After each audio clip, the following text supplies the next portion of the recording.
Welcome to the For the Church podcast, another great gospel-centered resource for Midwestern Baptist Theological Seminary. My name is Jared Wilson. I'm an associate professor of pastoral ministry and author in residence at Midwestern Seminary. And I'm here as always with my friend and my colleague and my co-host, astounded at the recent 12-ton Kit Kat bar heist.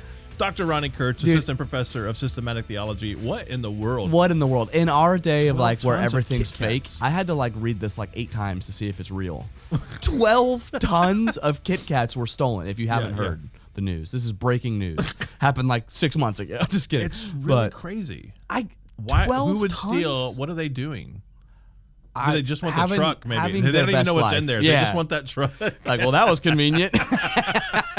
And now they've got 12 tons of Kit Kat. They don't know. I mean, that's a lot of Kit Kat. The meme fodder has been... Because they're not heavy. No. They're like wafer. So it's like a light candy. It's like hard to even imagine what a ton of Kit Kats would be. Like how many that would be. It'd be unreal. 12 tons? How do you even do that? It feels like 12 tons of Kit Kat wouldn't even fit on a truck. Yeah. It'd be more. No, it's like you're definitely stealing either a train or a series of train trucks. of Kit Kat.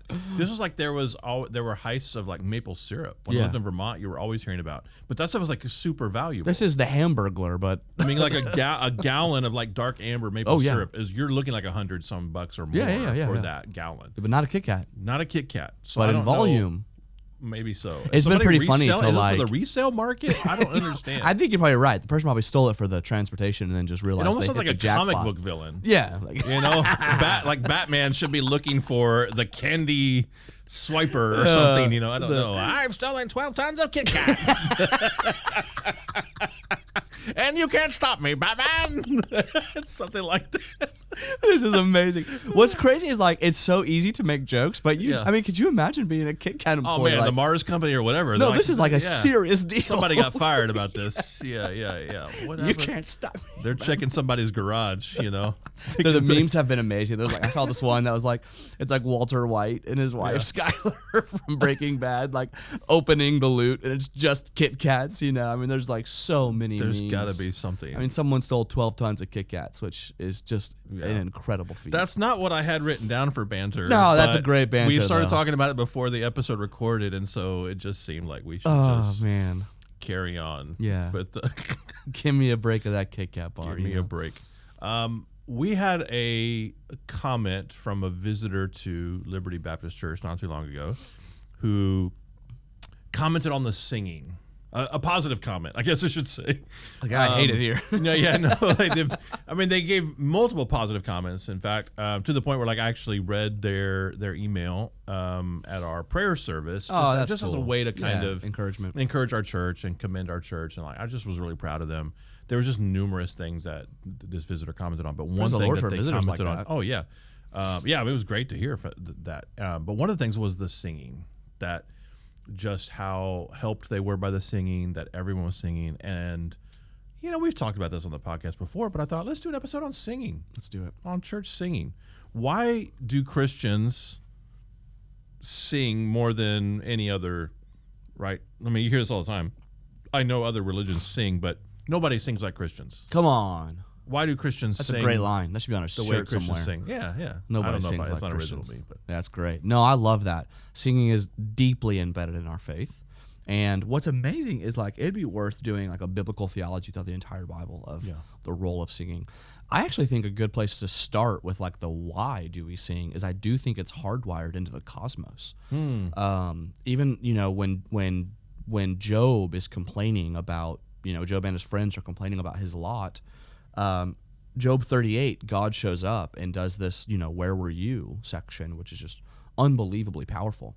And I often start my lectures on the doctrine of creation, not with Genesis 1 and 2, but with Job 38, because a lot of the lines of questioning in God's response to Job have to deal with creation. Like, where were you when I determined its foundation? Where were you when I separated the east winds from the west? Where were you when I did this? And one of his questions is, where were you when the morning stars began to sing together? And there is this cosmic song that we could talk about of creation ex nihilo, the Lord calling something out of nothing, which is even why in The Magician's Nephew, Aslan sings creation into existence, right? It's a song that the characters, like the cabbie and Uncle Andrew, they're all hearing. It was silent at one moment, and then the lion is singing. That's a reflection of the fact that the Lord has sung the cosmos into existence. And so I think even hardwired into the human experience at a creational level is this reverberation of song. Tolkien does this too, yes, doesn't he? Right. Where he has I don't know if it's just Middle Earth but where there's a song and Melkor is singing his own song, and this is a picture of Satan, rebelling and wanting to exalt himself or something. Exactly he has right. Melkor his song is discordant from the song that every other angel is singing. He's trying to create his own song, a song to himself. Exactly. Yeah, yes. Yeah. So I think singing is really it's a bigger deal. It's not just like, oh, it's cute, you guys sing. Like, no, we actually think this is kind of hardwired into the stars. Yeah. They're singing together, and we are joining their chorus. Yeah. I mean, and we have, our Jewish friends do as well, of course, but we have whole books related to songs. There's just, right. there's songs or poetry. It's just a collection, yeah. So I don't think you even find that in other religious texts either. So it's embedded not just in the cosmos, but like in our faith and in our sacred. Yes. If you follow the writings. narrative, a lot of the high points and the low points are marked by song. So yeah. So we're also, I just think a singing people, we take our songs seriously. I think even to the point, perhaps not rightly, where music is often seen as the most important aspect of a worship service, or that's what people are, at least, I don't know if this is still the case, but maybe this is a generational thing. But it was a huge deal for the baby boomers and then for my generation, Gen X, in thinking through how we're going to do church to reach lost people. Music was like the biggest. I mean, there were certainly considerations for preaching and changing the way we preached to a more kind of pragmatic or attractional type deal. But there was so much that was put on the aesthetics of the thing. Yeah. Pop, having pop culture, relevancy and different things like that in the music that I think we're still in some ways, I don't know what the word is, suffering from, but we're impacted by, where we think of our music in terms of whether it's relevant, contextual, attractive, and people who will come to our services, they're looking for a particular kind of music. We still can't escape that. And while there's obviously the downside to that, I think it also just shows like how important singing is to us. Yeah. Yes. This is important. Yeah. It's an important feature. It may be as long or even longer sometimes than the sermon in a service. The two longest components of a worship gathering is the singing and the preaching. Yeah. So it just tells you how much value we put on that. How should churches think about congregational singing? I mean, what considerations at Emmaus Church go into the songs that are selected? Yeah, I love this question, and I could actually talk about this for a while. And I would want to start by saying there are, some of what I'm about to say is descriptive, some of it's prescriptive. So I don't want everyone to hear like, oh, that's how they do it at Emmaus, or that's how, Ronnie thinks singing should be done, and therefore it's prescriptive. Like, some of this is just the way we do it, and that's fine for us.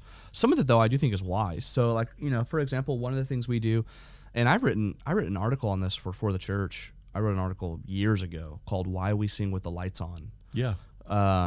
And it's it comes with this conviction of like there's a corporate aspect to this. I think a lot of churchgoers today think about singing as this like me and Jesus experience.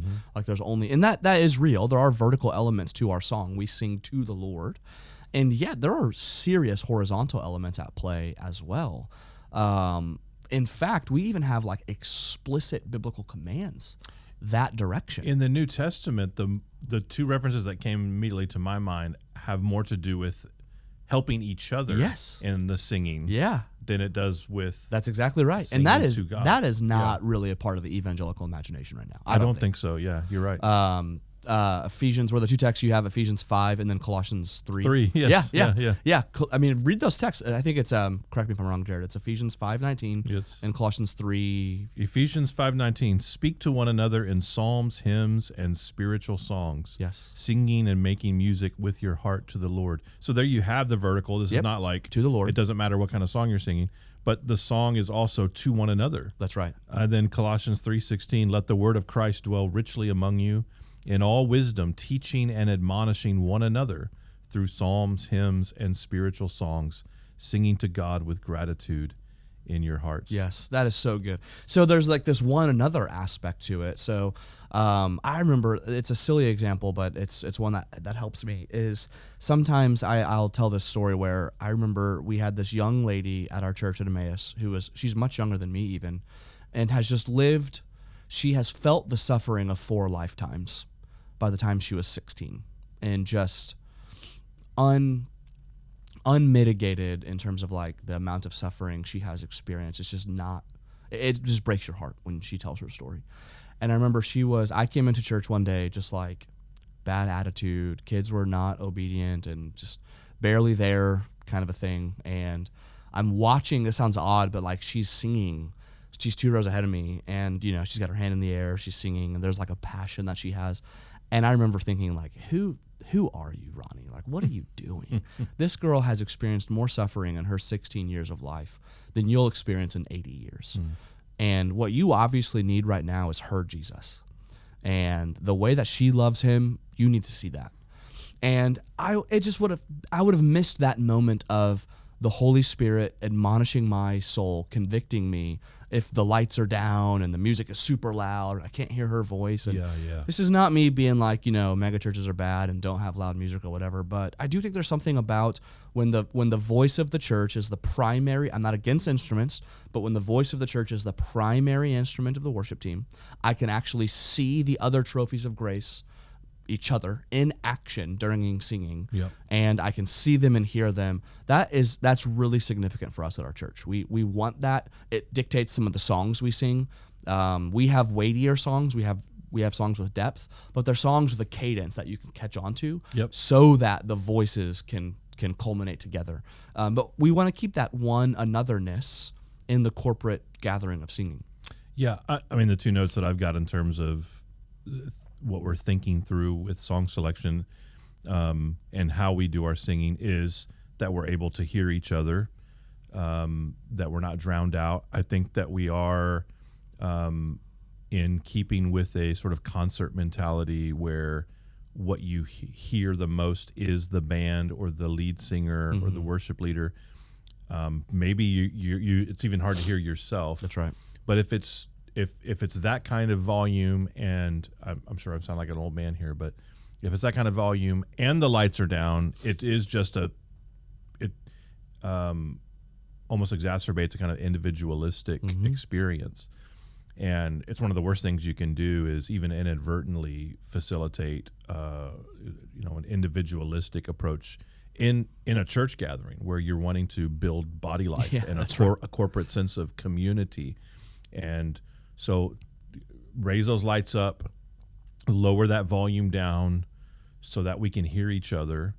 I'm so encouraged. I know this is a personal thing, but there are times where like I'll stop singing and just close my eyes because I love to hear our people singing. Yeah. I love to hear their voices, and there's just something. And I'm usually on the front row because I'm preaching. But I'll turn around. I try not to look conspicuous, but I'll just turn back. I want to see them. I do that all the time as well. And there's just something so encouraging about that. But you mentioned something that I think is important as well, which is that the songs are singable. Yeah. I love artistic songs. I'm a creative guy.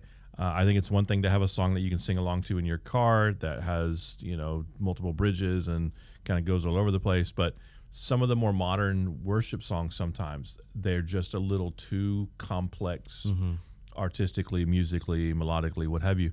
And they don't lend themselves well, I don't think, to congregational singing where you're wanting to get as many people as possible who are able to pick up on the cadence, the pattern of it. if you don't know the song, maybe by verse 2 or verse 3, you can do got the rhythm because you've got it. There's nothing that's gonna like suddenly shift on you or get wild on you. I think even worship leaders should take this to heart, because they sometimes will add that to songs that don't have. That's right. They'll get fancy with songs, and it's a great way, I suppose, to showcase your talent and your voice or your musicians. It's not a great way to lead people in congregational singing because they don't know where you're going. Maybe this is drifting into pet peeve territory, but sometimes when there's a song that's really familiar and someone sings it in a new or weird way, or it feels weird, I'm kind of like, okay, wait, what are we doing? We're supposed to slow down here and normally you don't do that. If you take a song that's normally up tempo and you turn it into a slow, I just don't do that with songs that. It just frustrates people's ability. It's one thing you're trying to innovate, breathe new life, whatever you're trying to do, is that just ask yourself, right? I'm not saying you could never do it, but ask yourself, is this going to help my people sing or not? That's a better question than does this showcase my virtuoso abilities? And I think for some churches, that's not the leading impulse of their worship, of their music. They're like what you just said, like, will this help my people sing? Which I think it should be. I mean, I was in an attractional megachurch for years, and it's not just megachurches that do this. It's, I think, sometimes just the attractional mentality. But I was in an attractional megachurch, and we were constantly being chastised for not singing by these bands that were doing songs that you couldn't sing along to. Number one, and it was so loud, I don't know how they could even tell if we were singing it. Anyway. And I sometimes wanted to shout back, like they'd be like, "Come on!" They're trying to stir us up, and I would like shout back, like, "We can't." We can't follow along with what you're doing. That's right. If you're going to put on a concert, you shouldn't, get upset with us for listening to the concert, because that's what this is for us to listen to you. Yeah, that's exactly right. Yeah, and I think there is a power in kind of reorienting. This is a show. This is a leadership moment of leading people into worship. I mean, I don't want worship leaders to feel like they have to be composers, where they're now just they're facing the audience now and they're like conducting. But there should be an element of like, I have this skill, which happens to be music and my voice, and I'm going to use that to turn your attention to Christ and to turn your voice to Christ and to one another. That's what worship leading is. An undistracting excellence. That's exactly what it is. Yeah, that's right. Because there is a kind of excellence that's very distracting if it's drawing attention to itself. Yes. And then lack of excellence is distracting. No, that's exactly right. That is exactly where right. we note that you're not, a good singer, or that you don't have quite skill or what have you. So an undistracting There's excellence. nothing like a drummer off beat to ruin the worship. I'm like, I can't worship Jesus to this man. You're killing me. Are there songs from certain sources that we shouldn't sing? I'm sure you've gotten questions like this before. We've gotten questions like this before. Like, of course, and our church does not sing songs from same. Bethel or Elevation or things like that, or Hillsong. But sometimes that question comes up, like, how should we think about? Yeah, it's interesting because this question is so prevalent in so many churches. It's just not one we're asking. It's funny. Like at our church, there's a joke. There's this one guy named Nathan Partain. We sing so many Nathan Partain songs. Okay. Like it's like every third song at Emmaus is a Nathan Partain song. All right. For anyone listening, here's a recommendation for you. There's a guy named Wes Crawford who did a cover of a Nathan Partain album. It's on Spotify. The album's called Simple Words. Go listen to it. It'll be a great introduction to Nathan Partain. And then instead of singing Bethel or Hillsong or whatever, just sing Nathan Partain. You'll be great. So it's like a question that's being asked a lot around churches, but it's never asked at our church. I will say, Emmaus is a little bit of a cultural vibe that is not going to lend itself towards like elevation worship. That's just not the kind of music we're singing. Same at our church. Anyway, but I think this is pastoral discretion. This is pastoral wisdom. I think if you have a real strong opinion one way or another, I'm probably not going to vibe with you. Like if you're like uber passionate, like we have to sing their stuff or you can never sing their stuff. Right. I just don't feel that strongly about this. Part of the get along gang, I think it's probably wise to be like, nah, I'm not going to do this. Yeah. But if you're like, hey, that song, I can redeem that song, it's fine. Go for it. That's fine. I kind of feel the same way. And we covered this, I think, on a mailbag. Did we? Probably a couple of years ago. Well, I think Ross and I did. Okay. And I had basically the same answer, which is like, I think wisely generally stay away, but like, I find it really hard to get animated about it. Me too. If you want to use a song here or there that you just think is particularly helpful for your church or just a good song, I mean, there's a song I put on my Easter playlist, comes out of Elevation Worship, and I just really enjoyed that song. But we certainly wouldn't do it at Liberty Baptist Church. And you know, if you have a conviction that to sing their music supports them, and that's just, you know, that you don't want to do that, I think that's totally fine. What's harder for me, given the kind of music we do at our church, is music that is exceptional in terms of lyrical quality, where the artist has deconstructed.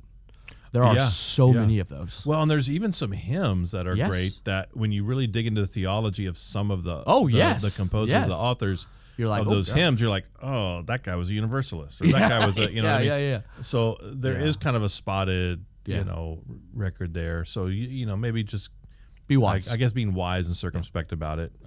What do you do if you don't like a song that your church sings? I have this.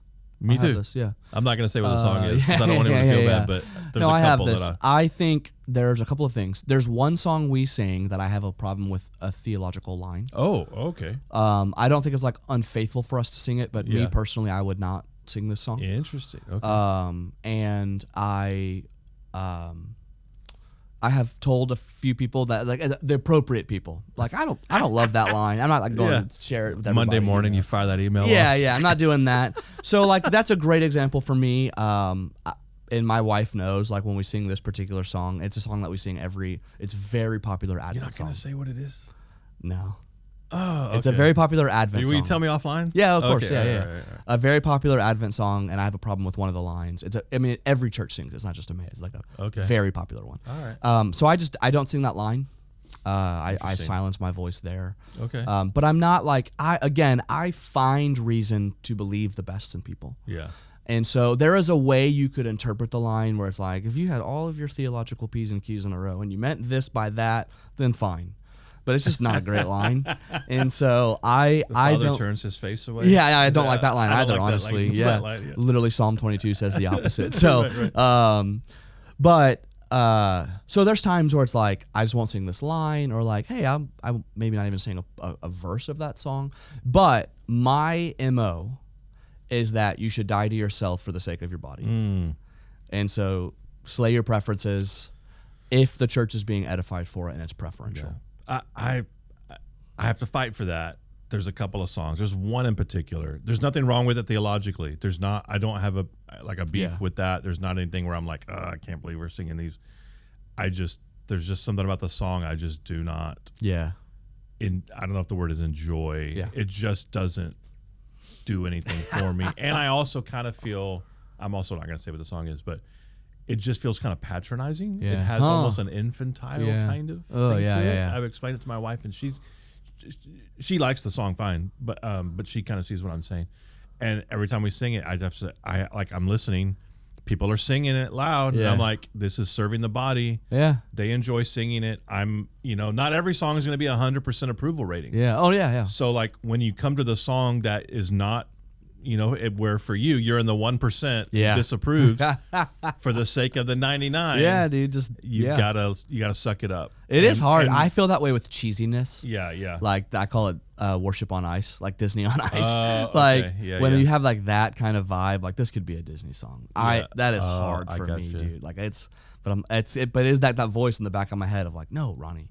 Like, there's obviously, you're alone here. It's okay to let these people enjoy, like, stop gatekeeping, the authenticity of worship music, Yeah, I think, overall, what we're looking for is an ability to actually mean what we're singing, even if it's not your particular style. Is there a way that where maybe your feelings are getting ahead of your heart, your affections a little bit? You don't want people to do that about the songs that you like. That's right. And so can we kind of exercise a sort of maturity? If the definition of spiritual maturity or a sign of spiritual maturity is being easily edified, I remind myself of that often. That's right. When that song comes on, I'm like, are you easily edified? I'm edified? not being easily edified. So I need to kind of I need to get there. Encourage your worship leaders as well, because they they stress about these things. And just like preachers, we probably have a lot more preachers who listen to this podcast than worship leaders, but worship leaders very often have the same kind of fear of man struggles that preachers do. And they probably get a similar amount of emails about I don't know about this song or that song, or can we do this and can we do that? Yeah, they feel this pressure to keep the customer satisfied, and we want to let them off the hook. In that way, we want to support them and encourage them. So think about your worship leaders, how you can build them up rather than discourage them. Don't give them cause for groaning. Amen. Either. Anything else to say on That's it. That's great, man. Singing or songs? Okay. Well, I think we haven't exhausted the topic, but hopefully we've given some good food for thought going forward.